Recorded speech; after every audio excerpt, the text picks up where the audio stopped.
What's up, everybody? This is the Ikesinspirations podcast, and today I have a great guest on. I have Kevin. Kevin is a podcaster. He's a podcast coach, and he has done over 1,000 episodes.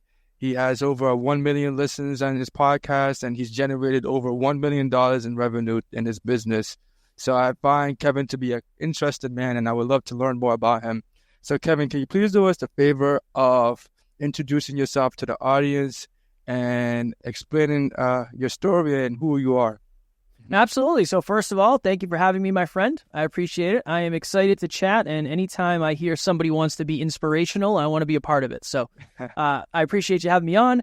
I am Kevin Palmieri. I am the host and the founder of Next Level University, a global top 100 podcast with 1,777 episodes as of today, listeners in 170 plus countries, and just an amazing community. We have an amazing community of humans. I didn't want to be a podcaster. I never expected to be a podcaster. I didn't know I was going to be an entrepreneur. I'm just a guy from a small town who tried to find success, realized success wasn't what I thought it was, ended up sitting on the edge of a bed contemplating suicide, and then I left all of that behind to do this weird podcast thing that I get to do every single day now. So it's been a very interesting journey, to say the least, Ike. Interesting, man. And you said you were pretty much a young guy trying to find success, and it wasn't what you looked like. What did you think success looked like back then? I thought success was purely financial abundance. I thought if you had extra money in the bank, if you were able to buy nice things, if you could own material possessions, I thought for a long time that was what success was. Yeah, I was raised without a lot of money. I didn't know my dad when I was young. I didn't have my dad around, so nobody really modeled what success was. So I assumed, well, we were broke. I don't feel very successful. The opposite of broke must be success. So that was it for me in the beginning. Yeah. So what were you doing back then that made you feel like, quote unquote, successful? When I was 22 or 23, I think, I got a job in an industry called weatherization. Okay. No, most people don't know what it is. All it means is we would go into buildings and make them more energy efficient. That was kind of my job in a nutshell. And we worked on state-owned buildings. So I'd work on schools, fire stations, police stations, libraries, those types of buildings. And since I was working on government or state contracts, I was getting paid anywhere from $60 to $120 an hour. So in my mind, Ike, here we are, baby. We're going to be successful. Yeah. This is what we're after. So if you looked at me in my mid-20s, a few years later after I got that job, I had a girlfriend who was a model. I had a sports car. I had a high-paying job. I had a new apartment. And to top it all off, I was preparing for a bodybuilding show. So I was quite literally in the best shape of my life that I've ever been. It's not close. So I had all the external visions and pieces of success. And I quite literally had it all. And I still found myself very, very miserable. Wow. That's interesting. Yeah, because externally, you probably look like the most successful person in the world, but internally, you did not feel like that. And then you mentioned you felt suicidal. So can you talk about that? What made you feel suicidal, and how did you get over that rut? So a few years, so in I guess the picture I just painted was when I was 25, right? That's when I had the high-paying job and the bodybuilding and all that stuff. The next year, my girlfriend left me because I was so depressed. I was so anxious. Again, all of the understandings that the external stuff is not going to fix the internal stuff, I really started to understand that. And my girlfriend left me. And when she left me, I fell into this rut. And then I went even deeper and said, maybe I just haven't made enough money yet. Maybe that's the issue. Maybe if I had more money, I'd be a better man. I'd be a better partner. I'd be more all these things. So I convinced myself, Ike, that I needed to go even more all in on making money because that was the key to even more happiness. So the next year, I spent 10 months traveling up and down the East Coast. I worked in Pennsylvania. I worked in New Jersey, Virginia, Connecticut, Rhode Island, New York, all over the place. And I spent 10 months living on the road because I'd go to a different state for the week. We'd work. I'd come home for the weekend and just rinse and repeat that for 10 months straight. Got to the end of that year, and I ended up making $100,000 at 26 with no college degree, with the expectation that this was going to fix all my problems. Opening my final face stub of the year and realized I still feel exactly the same as I did before. I'm no more confident. I'm still super insecure. My self-worth is in the toilet. I don't know why I'm doing what I'm doing. Realized that for most of my life, I lived unconsciously. I just kind of going through the motions, trying to figure it out. The opposite of unconscious is hyperconscious. So I started a podcast in 2017 called the Hyperconscious Podcast. And that's where this whole mission started. But as you know, Ike, in the beginning, there's not a line out the door of people trying to give you money for your podcast, right? So I was still going to this job that I absolutely hated now. I was homesick every time I left. I was staying up for days on end. And eventually it got to the point where I was sitting in a hotel room thinking to myself, I'm stuck here. I'm never going to find a job that pays me like this. I don't want to go backwards and have to start over in a career and lose all my reputation. I don't know if I could do that. It would just be easier for me not to be here. If I was dead, I wouldn't have to deal with any of this. Mm-hmm. And that was really, I mean, I felt stuck in that hole. I didn't know if there was any other way out. I felt like that was going to be the easiest thing for me to do. And luckily, I had somebody very close to me who I could reach out to. I reached out to a friend of mine, and I sent him a message. I think I sent him a text or a Snapchat, whatever it was. And I just said, hey, man, I'm really struggling. I'm having these dark thoughts, these dark feelings. I don't know what to do. Like, what am I supposed to do, man? And he said a lot of things, but the thing I remember was, Kev, over the last couple of years, your awareness has changed a ton, right? Hyper-conscious, super aware. But your environments have remained the same. Mm-hmm. It's time for you to change your environment. He's very wise, like he's very wise. Mm. He's now my business partner and the co-host of the podcast. So I ended up leaving that job 3 or 4 months later, and that became the journey of how do we figure out how to make this successful.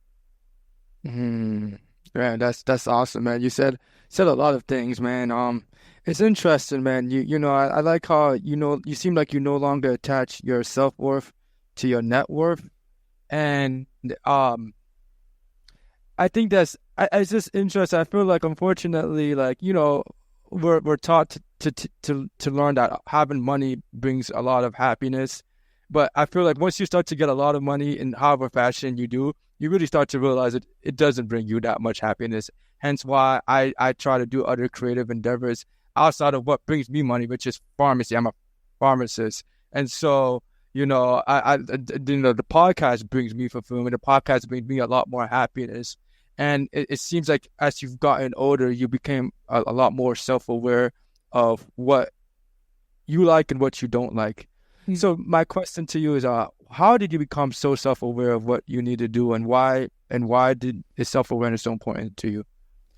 Yeah, that's always a really hard question, because I think I've had a very unique experience over the last 7 years where I quite literally talk about self-awareness and self-improvement and ego and confidence and the human condition for a living. So earlier today, Ike, I was talking to Alan, and Alan and I had we were supposed to be recording a podcast episode, but we just went deep and we talked about the ego, and we talked about confidence and arrogance for 35 minutes. So a lot of it for me was I started asking myself why. Why am I confident around this person? Why am I insecure around this person? Why do I do this behavior? Why do I avoid this behavior? Why? That was the first thing I ever did for self-awareness, is I just started asking myself that. And then eventually you start to see patterns in yourself, and then you can see patterns in other people, and that helps to highlight other patterns in yourself. And then I just kind of became obsessed with understanding, why are people acting the way they act? Why are things the way they are? And then I started learning and reading and all of that. But I would say the biggest thing for me is I've had the opportunity to have really deep conversations every single day as much as I wanted for the last 7 years. And that stretches your brain, and it stretches your understanding, and it stretches your awareness. And now, this is the other interesting thing, Ike. Now people ask me about self-awareness. So now I get to talk about it even more. And it's become this thing where it's essentially my life now in a lot of ways. So it started with me asking myself why. Then it became having really deep conversations about stuff that I wasn't sure I understood yet, trying to understand it more. And then it just became that every day. And just like the gym, when you go to the gym and you lift weights more optimally than other people, you get better results. It's just that. I've just been in the mental gym for a long time at this point, and it's really starting to compound, which is nice. Yeah. I like how you mentioned once you start to see the patterns in yourself, you can start to notice the patterns in others. And for me, when I start to notice the patterns in myself, it kind of allows me to be a lot more forgiving with what other people do, because you can start to forgive yourself. I'm curious to learn, what are some of those patterns that you've noticed that about yourself that made you feel uncomfortable or taught you a lot about yourself? I was wildly insecure. So anytime I would interact with somebody who was very confident, I would find myself villainizing them and saying they must be arrogant, they must be bad people, they must be negative, they must be full of themselves. When the truth of the matter was, they just mirrored, or I was mirroring something in them, and I was being triggered. And instead of looking at the trigger, I was blaming them. So I would blame Ike instead of saying, is this an Ike problem or is this a Kevin problem? I started to realize that a lot of the time it was a Kevin problem. And then I started to see other people that were confident getting villainized by people who were insecure. And it allowed me to have empathy, much like you just said. It allows you to forgive and understand. I know what it's like to be the kid and the guy who does not believe in himself, who is so intimidated by all the people that do. I know what that's like. But now I also know what it's like to believe in myself a lot, and how that can potentially come off to somebody who might not believe in themselves as much. So it's given me a very unique perspective of both sides of the coin. But that was a big one for me, is I am wildly insecure, and most people would just never know it. Because I look confident and maybe I sound confident. I'm the least insecure I've ever been, but I'm still insecure. I still have insecurities, right? They just don't run me as much as they used to. And that's a pattern I see a lot in people now, is insecurities, unfortunately, end up being the kind of like the railings. You stay within what your insecurities allow you to. So that's that's a specific example of it. Yeah. Sure, man. Yeah, I also feel like we have a lot of limiting beliefs that keep us insecure. We feel like, oh man, I can never change this, or I can never become X, Y, and Z because of that X, Y, and Z. So what are some of those? If you don't mind me speaking about it, what are some of those insecurities that you felt like you suffered from? For me, not being smart enough was a really big one. Not being smart enough, not being good enough, not being enough has always, and I think my dad left when I was young, and I think that created some abandonment stuff, and I never really dealt with it, and I felt like, well, if I was better, whatever that means, my dad would have stuck around, when in reality, that's wildly illogical, but you don't know that. Yeah. That was a really big one for me. Another big one was my business partner is way smarter than I am. Just, it's night and day. He's a genius. He is so incredibly intelligent. I used to be afraid that people would look at me differently because I wasn't the mastermind behind the podcast and the business and the success and all that. I used to feel very insecure about that. Yeah, I thought people would look at me differently. I thought they would respect me differently. I thought they'd respect me less. I thought that they would look down on me. I thought that they would think I was a fraud. When in reality, when I started leaning into who I was, people resonated with me more, which I think is an important lesson for me, for sure, but maybe somebody else somebody else out there who is trying to be something that they're not. What else? I mean, the podcast thing in the beginning I was insecure about because I knew it was weird and I knew it was a wild, crazy thing to try. And you know how hard it was dating when people would say, "What do you do for a living?" And I would say, "I'm a podcaster." You're like, what does that mean? What the heck? How do you how do you make money? How are you going to afford to take me out on dates? Like, I'm probably not, honestly, not right now, but so that was a big one too. Yeah, man. And so, we talk about the conversation of podcasting, and it's one of the reasons why I'm so excited to have you on, because I'm a podcaster too. You're a lot more experienced. I know you've done over 1,750 episodes. I think I'm on like episode like 27 or something. Congrats still. Yeah, for sure. I don't take it for granted, and I love what I do because I get to meet people like you. Yeah. I'm curious, how did you get into the podcasting space, and why did you choose to stick with it? So it's very interesting how this whole thing is interweaved. Yeah. When right before I started the podcast, Alan, my business partner, interviewed me on his YouTube channel. And I remember this all happened at such a unique time. I remember it was like an 1.5-hour interview, and it was about fitness and discipline and mindset and all this stuff.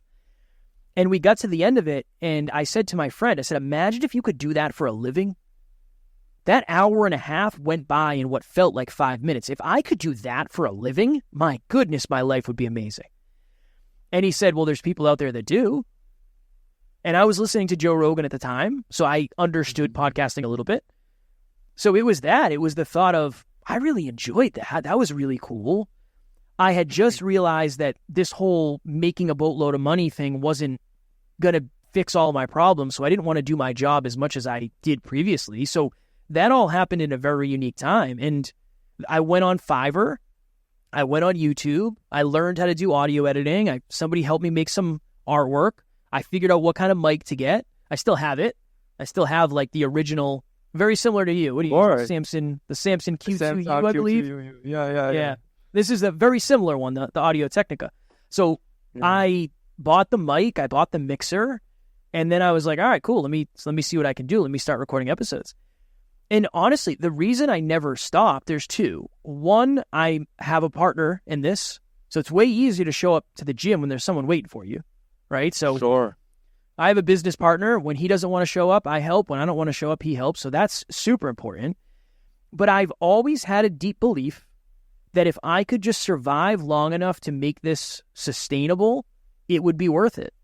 And if that ever changes, Ike, I'll change what I do. If I wake up one day and say, look, I don't want to do this. I don't want to do 7 episodes a week anymore. I don't want to do what I do. I don't want to coach.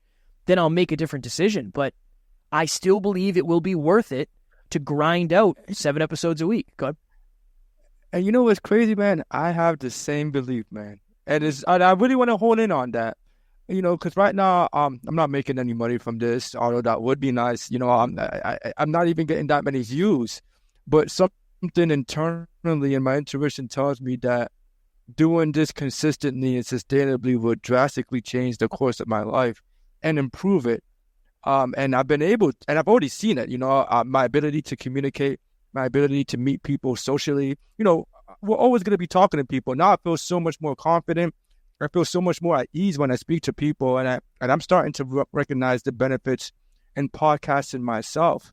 Where does that belief, internal sense of belief, come from for you about podcasting and your need to do it? I honestly didn't have belief. I never thought we were going to make it here. Ever. I didn't have any of this planned, Ike. I didn't know that. I didn't know we'd make $1 million with a podcast. I had no idea any of that was going to happen. Sure. I think it often comes down to, what are the things that you're already naturally good at that you can carry over into other things? I'm a very consistent human. I'm a bodybuilder, right? So bodybuilders are very consistent. I'm very resilient. I like taking a beating. I don't mind when life beats me up. I don't mind that much. It's not that big of a deal. It could be worse. I'm grateful for the opportunities I have. And I always want to earn my place. I don't want to ride coattails. I've never wanted to ride coattails. I want to earn my spot on the team. And that's that's how I've done this podcast thing. I want to do as much as I need to accomplish the goal. It's harder than I thought, for sure. I thought it was going to be easier than it was, but I'm not going to quit. I don't want to quit. Yeah. Right? I don't want to walk out of here in shame. I want to keep going, and I'm good at suffering. So the fact that we had to suffer through being broke, and we had to suffer through travel and suffer through staying up all night to do editing, I kind of was built for that through my childhood and through all the other stuff that I did. I mean, I wanted to fight professionally for a living. I wanted to be a mixed martial artist. That's what I wanted to do with my life at one point. You got to suffer to do that, right? You're going to get your butt kicked all the time. So I think it was a lot of the other stuff from my quote-unquote past lives that it's just like, I can handle this. I can handle the stress. I can handle the pressure. It sucks, and it has broken me many times. But imagine a world where you get to live your dreams. Imagine that. That I know how that sounds to so many people. It sounds fairy tale. It sounds made up. This was literally my dream. This was the thing that I picked. If I could do anything, it would be this. So the fact that I was getting closer and closer and closer to making that sustainable, if anything, the longer I did it, the more I believed in it. So the first year was probably the hardest in terms of belief. And then as you continue and you learn and you grow and you evolve, some of the most important lessons you're going to learn, Ike, are not about other people. They're going to be about you. And I think that's why you feel so intuitively called to do it, because you're going to grow so much by just having deep conversations and asking the questions. There's so much that goes into it. Yeah, man. And everything you said is completely true. I had someone on this podcast and he said, change your questions and then you change your future. And so I'm so intentional about asking questions because, one, it gives my guests an opportunity to speak intelligently and gracefully about their stories, but also gives me and my listeners an opportunity to just learn more and gain deeper insights on life. And I have incredibly deep conversations like this. You took it really deep, and I love these conversations. You're very vulnerable, and I appreciate it, man. Like, of course, I think it's because you've done so many episodes. It's easy for you to be vulnerable, but I oftentimes with other guests, it can kind of be hard to take them out of just talking business all day and actually just get into the meat of what makes them who they are. So one thing I would like to also learn, man, is you said something that I don't really meet a lot of people who can confidently say this, but you said you're living your dream, which is cool, man. You're living your dream. What does that feel like to you? Is it like, wow, man, I'm living my dream, or like, oh, it's okay, this is my dream, or like, what does that feel like to you? It depends on the day. It depends on the day. I'll tell you right now, the last week has been really challenging. It's been really hard. There's been some changes on our team, and I'm just stressed. So the last few days, honestly, they haven't been great. The dream has felt more like a nightmare this week. Honestly, I think it really depends on how often are you checking in with gratitude? How often are you reflecting on, hey, this is the life that you wanted? And how often are you asking yourself, what else would you rather do? You know, like, would I rather have a really good day at a job or a really bad day as an entrepreneur? Second one. For sure. For sure. I had a lot of good days at work.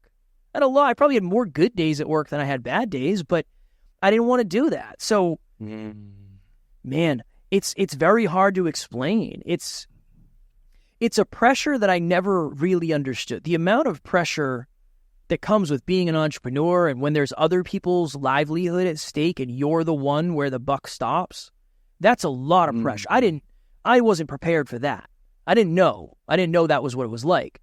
But the fact that if I want to sleep until 8 o'clock tomorrow, I can, but I don't ever want to, that's the weird. I know what you mean. I know. You know, I have so much time freedom, but I don't have any time freedom at the same time. I understand what you're saying. Yeah. That's probably the best way to put it is I have it's almost like as an entrepreneur, at least doing what we're doing as much as we're doing, I have a leash that is an unlimited leash. but also it's always on the first setting, so I can't really go too far. But I will never take the leash off. I don't want the leash off. I want to be on the leash. That's probably the best way to explain it. And I'm supremely grateful. I am very privileged to be able to do what I get to do every day. I work my face off to do it. So there's privilege and there's the production that comes with that. But I can't imagine doing anything else. I cannot imagine ever going back to my old life. And the level of responsibility, while it is challenging, is also very fulfilling and empowering. Because at the end of the day, myself, my business partner, Alan, and the wonderful team that we have the opportunity to lead dictates how successful we can be. There's no boss telling me how many hours to work. There's no boss telling me how to do it.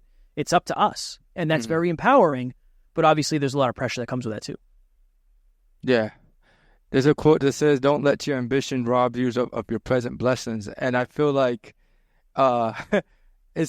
ambition is a weird dilemma that a lot of ambitious men go through, where like you're doing this, but you kind of know you don't have to do this, but you feel inclined to do it, but no one else is doing it. So it's like, why am I doing it? I kind of feel crazy. I understand that feeling wholeheartedly, man. And it's a weird internal battle that I constantly go through. And hearing you talk about it makes me feel like, okay, I'm not the only one, man. And you're not the only one, brother. and a lot of people go through it. Because it's like, it's just a weird thing, man. You don't have to do it, but you feel like you have to do it. And it's, I guess that's a battle that that a lot of us are going to have to keep on pushing forward and pushing through. So you've been podcasting for so long, and like I mentioned, you've done over 1,000 episodes. I'm curious, how did you stay so consistent? I was browsing through your YouTube, and I noticed you post a video a day, a podcast a day. I'm like, wow, how do you do that? And yeah, I can see why you're stressed. That sounds stressful, right? I'm podcasting once a week, and that's already kind of a lot. Like, to see you do it once a day, I can imagine the stress. Well, so remember this: we're 7 years in. Sure. We have a pretty large. We have a 21-person team. Oh wow! So at this moment, right, that's the thing, is I get to do stuff like this, and there are a lot of unsung heroes behind the scenes that are doing stuff to make this whole thing go. So I always say that, like, it's not just me and Alan. We have a large, aligned, heart-driven team that's behind us. Not behind us, but like behind the mission. They're beside us, not behind us. So that's one piece. The other piece is we started with 1 episode a week. When 1 episode a week got easy, we went to 2. When 2 got easy, we went to 3. And essentially, I've been doing this for 7 years. 6 out of the 7 years, I've been doing this full time. So I didn't have any other obligations. There's no reason I can't do 2 episodes a week. I don't have anything else to do, right? So I might as well. Might as well just do it. It was that. Again, I will never let Alan miss. Alan will never let me miss. It will never happen. It's almost like, man, it's not even an option, Ike. It's not even an option. It does not compute. My wife and I went to Scotland a few months ago. And the week we left, the week before, Alan and I think, recorded 21 episodes in 1 week.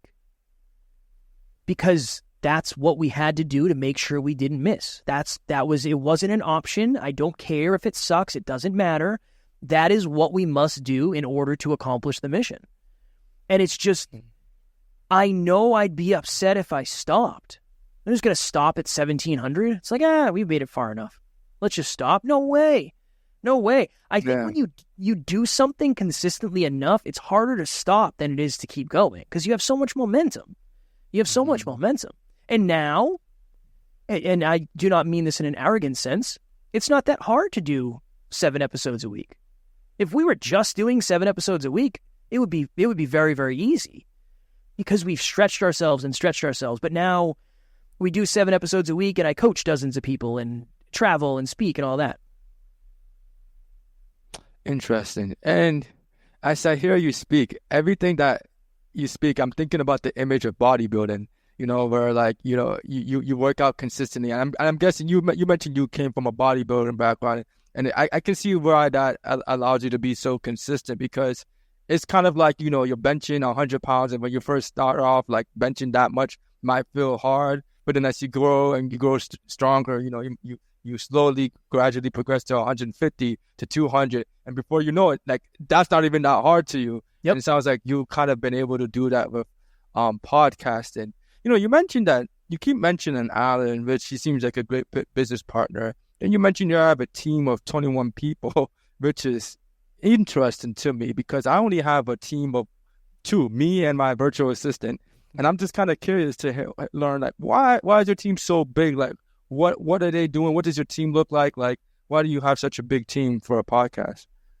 Yeah, because the podcast is only one very, very small thing that we do that just looks really, really big. So we have a podcast production team. So right now we produce 45 podcasts on a monthly basis. Wow. So we're doing hundreds of episodes, at least 100 episodes a month, right? More minimum. So that's that. We have a social media team. So there's members of our team that do my social media, that do Alan's social media, and then we do other clients' social media. So the social media team is 3 or 4 people. The production team is 11 people. So that's like 15. We have an assistant coach in group coaching that helps us. Someone that does the Facebook group and they help us with the Facebook group. Somebody that helps us with a mailing list. So we just have a lot of departments within the business. But that's the interesting thing is you'd never know from the outside looking in, because from the outside looking in, I have no idea. Yeah. It's a podcast that has a lot of episodes. Yeah. But the only reason we're able to do as many episodes and do them in the ways we do is because we have a business running behind the scenes that allows us to do it. We never did sponsorships. We never did ads. We never did affiliates. We said, if we're going to do this podcast and we're going to make it sustainable and profitable, we're going to do it by adding value into humans. And that's, so there's a lot of infrastructure behind the scenes that allows that to happen. There's a bunch of WhatsApp groups. There's a Facebook group. There's a mailing list. There's so many things going on behind the scenes. So that's why the team has gotten as large as it has. Gotcha. Yeah. And I know in addition to you podcasting, you're now a podcast coach. And can you speak towards that transition from podcasting to podcast coaching? I know you still podcast, but I guess because you produce so many episodes and you do it on a full time, you've gained the experience to become a coach. What is that like, being a podcast coach? Yeah, it's super, super weird. It's like a very weird thing when I tell people, like, yeah, I coach podcasters. Yeah. What do you help them start it? Or so yeah, it's a very valid question. It's interesting because I never wanted to be. I never thought I was going to be. It was never part of the plan. It just kind of happened. It all happened like when we were a couple years into the podcast and we hadn't made any money yet. We were broke, very, very, very broke. And I went to Alan and I said, I have to find a way to start making money. I can't afford my bills. I'm $40,000 or $30,000 in credit card debt. I can't do this anymore. I'm running out of money. I'm out of money. And he said, well, I think you should start coaching people for free. And I said, I don't know if you heard what I said, but I need to make money. I need money, not free. And he said, well, Kev, you've never really coached, and I think it'll help you build your belief, and we just got to get you practicing. So I reached out to people in our community that I knew, and I offered to coach them on self-improvement for free, because that's what we were doing. That's what the podcast is about. It's about self-improvement. And everybody said, yeah. I said, I'll coach you for free for either a month or 2 months, totally free. I just want to see if it's something I'm good at. I want to see if it's something I enjoy. And everybody said yes. So I coached all these people. I think it was 5 people, either a month or 2 months. At the end of that, I said, I can't do this for free anymore because it's starting to pile up with everything else we're doing. What do you think of $50 a call? And everybody said yes. So I was essentially making $250 a week at that point, which was life-changing money for me because I had $0. I was so far in debt. So I kept coaching people and I got more clients, and that became kind of one of the early ways that we monetized. eventually, one of my mentors said, hey, I have a guy I know who wants to start a podcast, and he asked me if I knew anybody who could help him. Can you help him? And I was like, I guess. I mean, I started ours, and I've answered questions for people. Yeah, let me see. And when I met with the guy, he said, I want somebody to produce it. I want somebody to do all the audio editing, the video. I don't want to have to do anything other than talk into the mic. And I was like, yeah, I mean, we could do that for sure. It's what we're doing for us. And then that became the very beginning of the coaching and the production company. And now it's essentially, it's just like anything else. I'll meet with someone and I'll say, what are your goals as a podcaster? What are you trying to accomplish? They'll tell me. I'll say, yeah, I think you're off, or you could set your goals bigger, or whatever it is.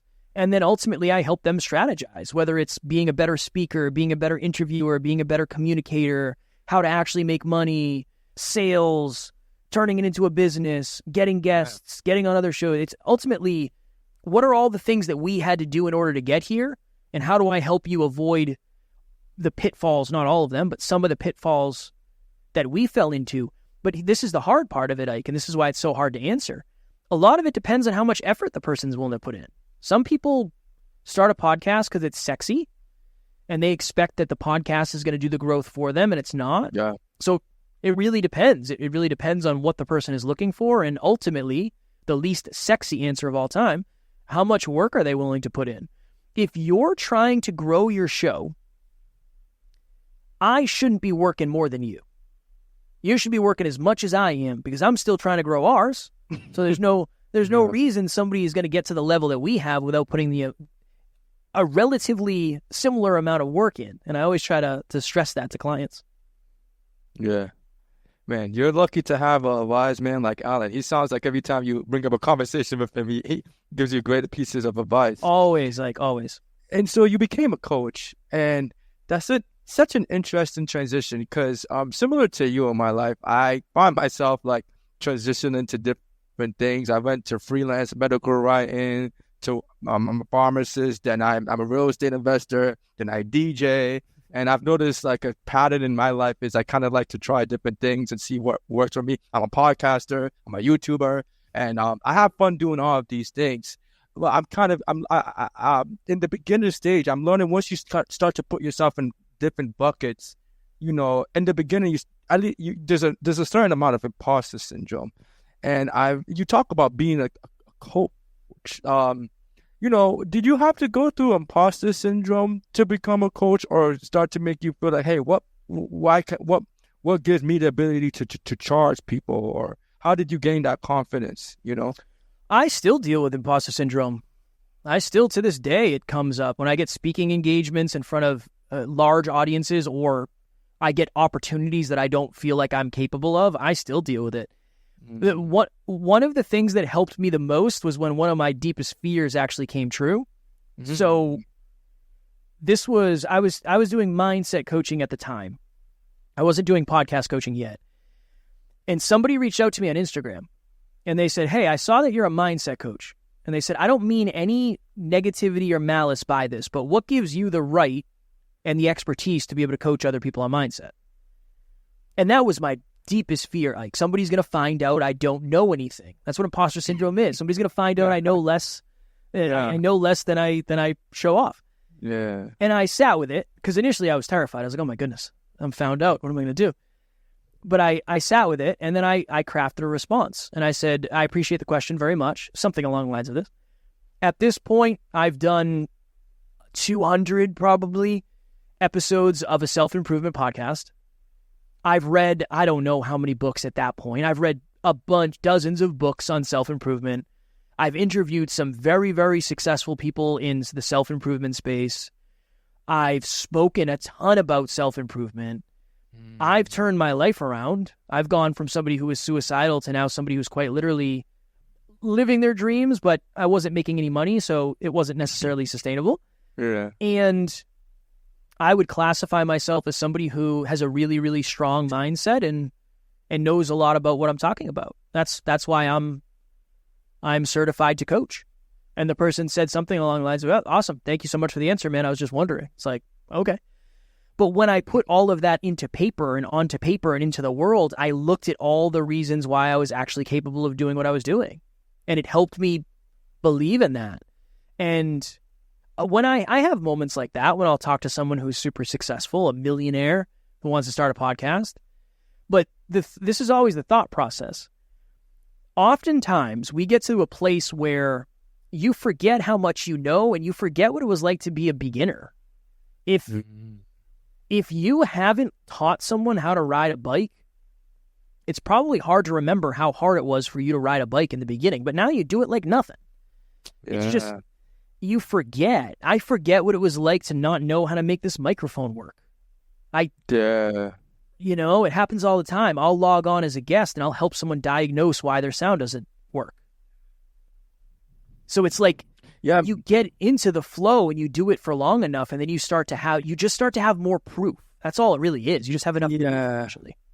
And I love that you're talking about that, because that feeling of doing something that you're quote unquote expert on, it makes it feel so easy that it almost feels devaluing what you're doing, because it's so easy to you. How can other people find it valuable? You know, it's something I sometimes experience as a pharmacist when I'm doing consultations. Like, I notice so much, but then I have to remind myself, like, what's easy to me isn't easy to them. Even DJing, I've started doing some gigs, and DJing is like, it's so fun and easy to me.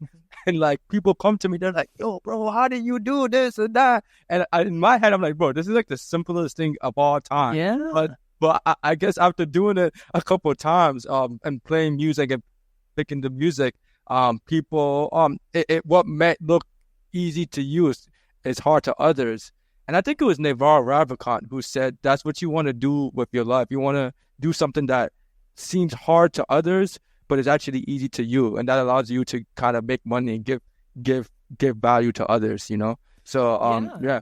Well, the other thing is, it's very easy for you to forget some of the simple things that you got hung up on. Yeah. One of the best things I ever did when I didn't think I knew anything was I started talking to people who were brand new as podcasters. And when you have to explain something to someone, you get the questions that they don't understand, which shows you the stuff that you understand so well. It's when you're talking to someone and they say, well, what does it mean? Like, what's a podcast host? Is that like the person who hosts it? No, that's where your podcast goes. Well, I thought your podcast went on Apple and Spotify. Well, no, it does, but you got to put it somewhere first.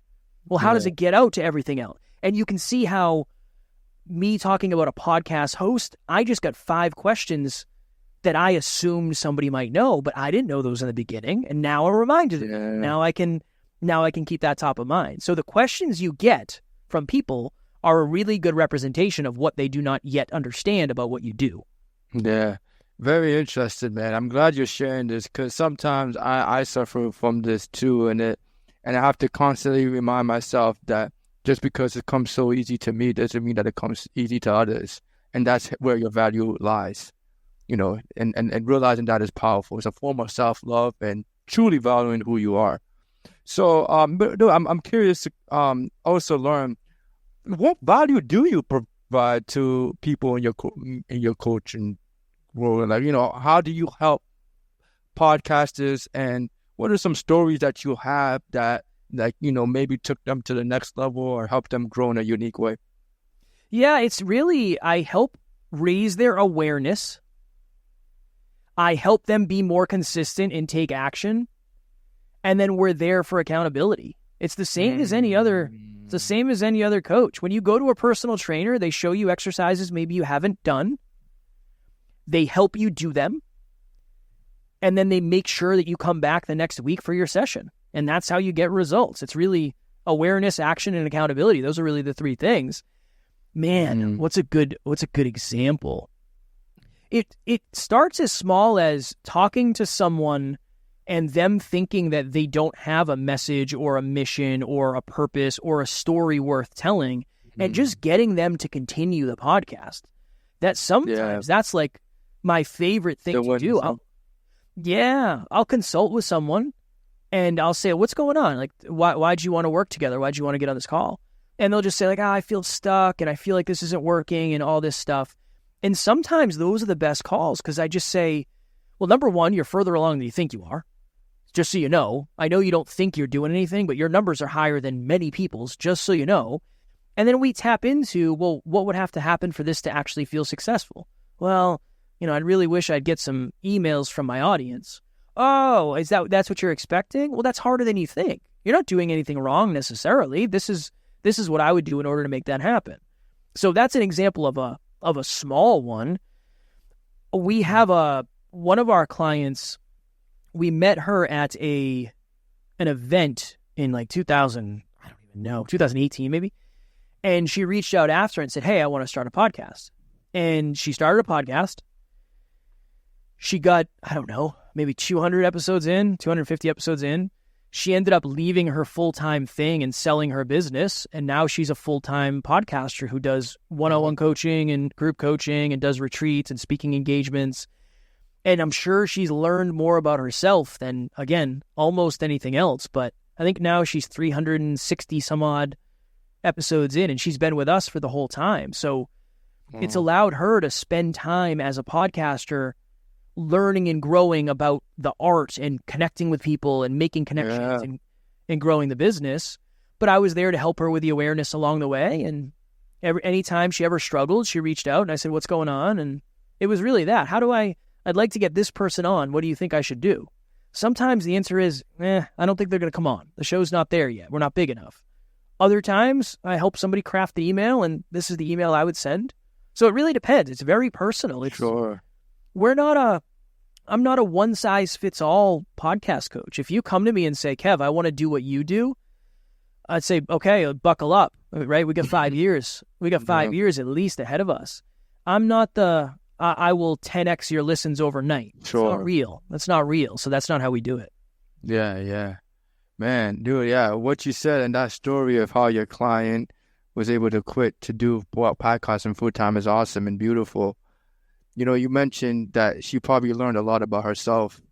And while I've done podcasting for a couple months, I've learned a lot about myself too, and the way I interact with people and what triggers me, what I find fascinating and what I'm more curious about and what generally excites me. What have you learned about yourself from podcasting? I am way more capable than I ever gave myself credit for sure. But that's only because when you keep going, results start to compound. It took me at least 150 episodes before I ever felt relatively confident as a podcaster. How many people do 150 reps of something to kind of like get to the place where they feel good enough to do the next one?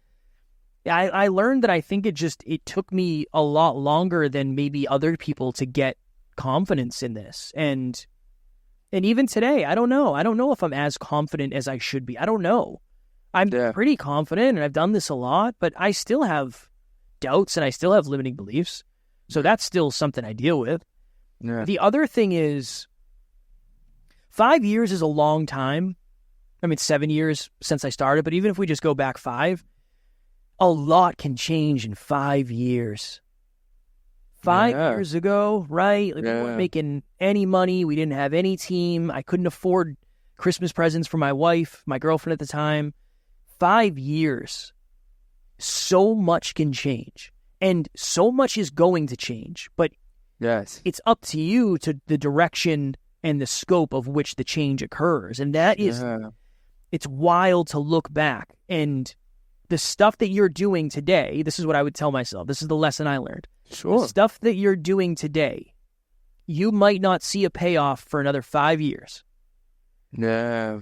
But if and when you do see a payoff, it might be even greater than you thought it was going to be. So keep going. Don't stop. Because stopping is not going to accomplish anything. You're not going to get any payback in the future for stopping. Unless it's misaligned. If it's not aligned to do it, don't do it. But if you feel like deep down what you're doing is important, you got to stick to it. And last thing. One of the most valuable lessons I've learned is that just because something is hard, just because something is challenging, just because something is difficult, does not mean it can't be fulfilling. I think oftentimes we think of fulfillment as like pleasure and vacation and that type of stuff.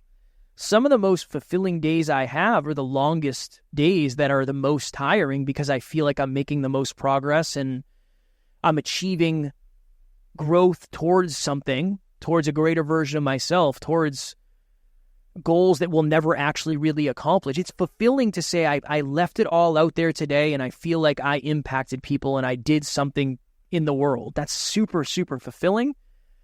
It's not always what you want to do in the moment that fulfills you. I think sometimes it's the appreciation of the thing that you just did that you knew you should have done. Yeah, man. Super inspiring, man. That was a super inspiring. That's the name of the show. What are we going to do? Inspiration. Oh, dude, I love it, bro. Like, inspiration is like my superpower. I just love hearing people speak inspirational words.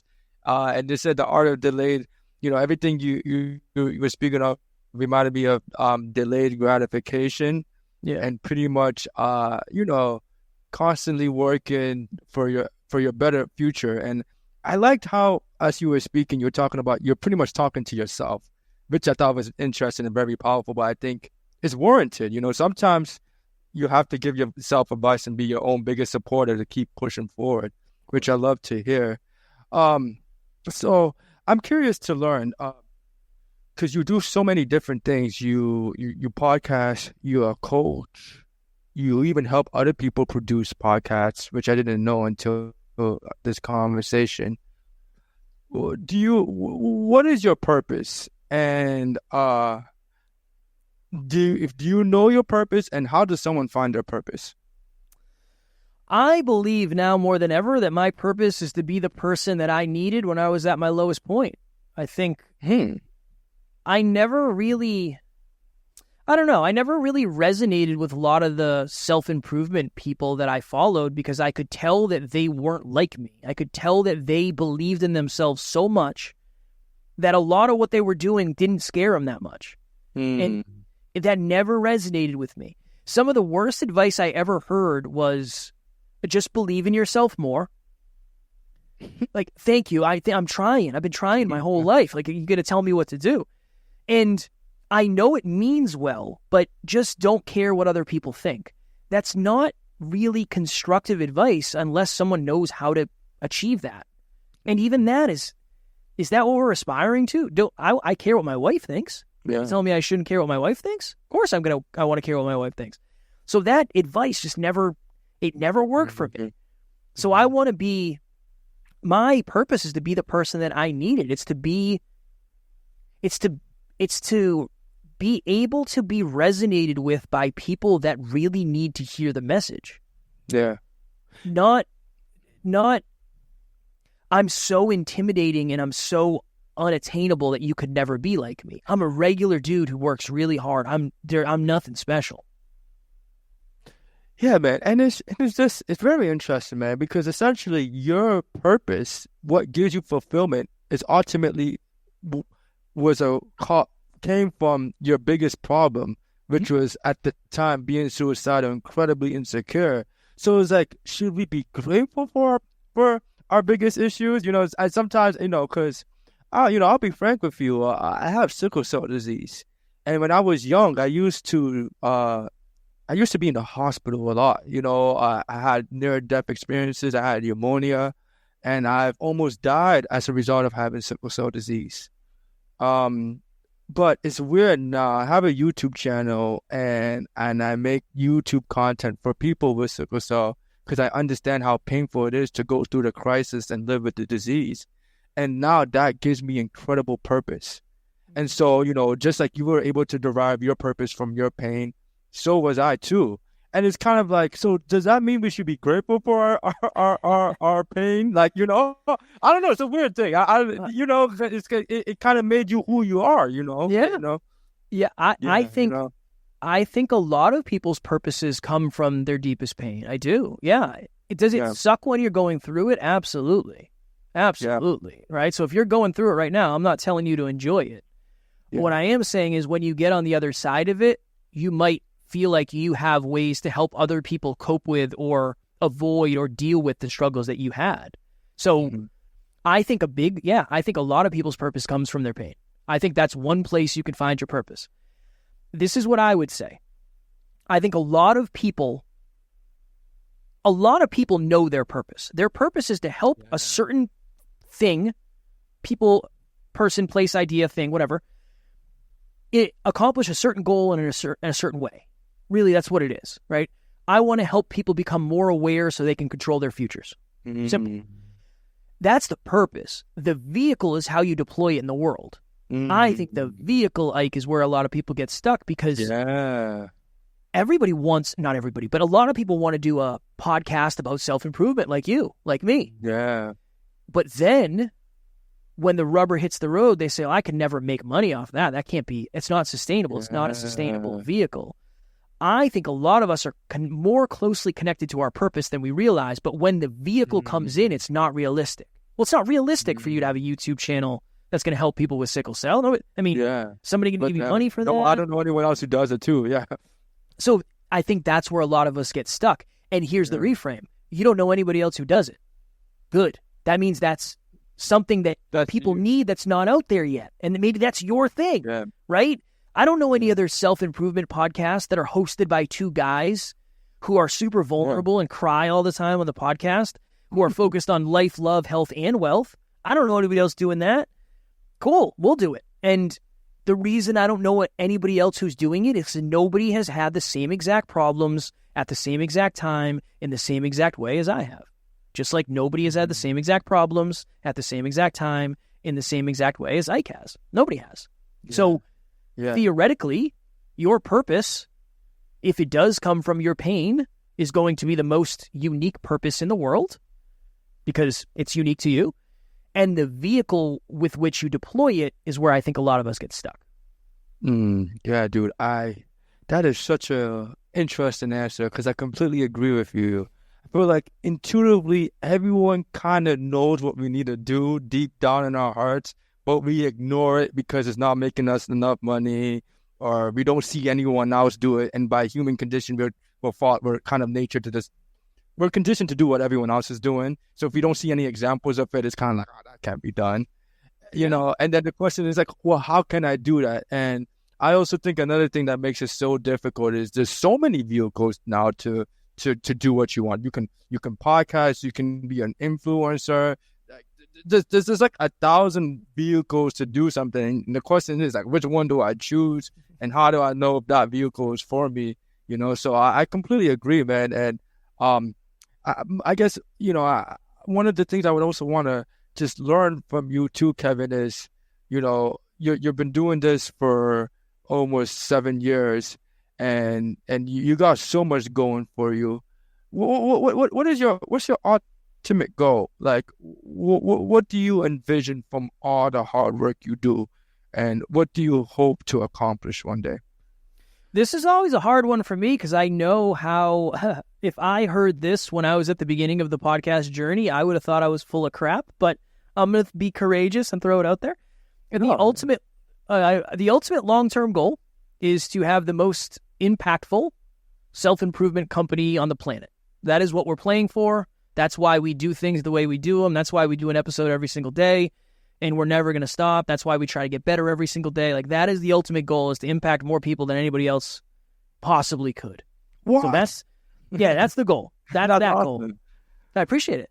I think the internal goal is just to be the best man I can be. I want to be a good man. I want to be a great husband. I want to be a great leader. I want to be a great business partner. I want to just be a good man. If I lose sight of that, if I lose sight of my character and how important that is, everything else is for nothing. And it's very important to me that I can put my head down on the pillow at the end of the night and say I lived life in an aligned way today. And I make mistakes, and I ego up, and I get moments of arrogance with my wife and with people. Of course I do. I'm so far from perfect. But the goal is not to be perfect. It's to improve a little bit every single day. There is no such thing as perfection. If I can get a little bit better every day, be a better husband, just be a better human, be a more evolved, capable, aware human. That's really what I'm after in terms of the personal, internal realm. Beautiful, man. I love that answer and everything. This interview has been great. Man, you're super inspiring, man. I'm so glad to have met you. And Likewise, Ike. Likewise. Thank you. And for people who would like to reach out to you, Kevin, and just learn more about you or learn more about your program, how can people do that? Yeah, I always tell people to just listen to the show. It's free. There's an episode every day. You'll get to know us pretty well. So just search Next Level University. We're on all the podcast platforms. We're on YouTube, so you can watch us too. And then if you have any questions, comments, if you're a podcaster and you need advice, I'm happy to give you free advice. Just shoot me an email, kevin@nextleveluniverse.com. Anything you need, just shoot me an email. I'm happy to reply. Kevin, man, it was great having you on. I hope to stay in touch and 100%. Do another episode one day. And thank you for coming. I appreciate you having me, Ike. I'll come back whenever you want. Thank you, man. You're welcome.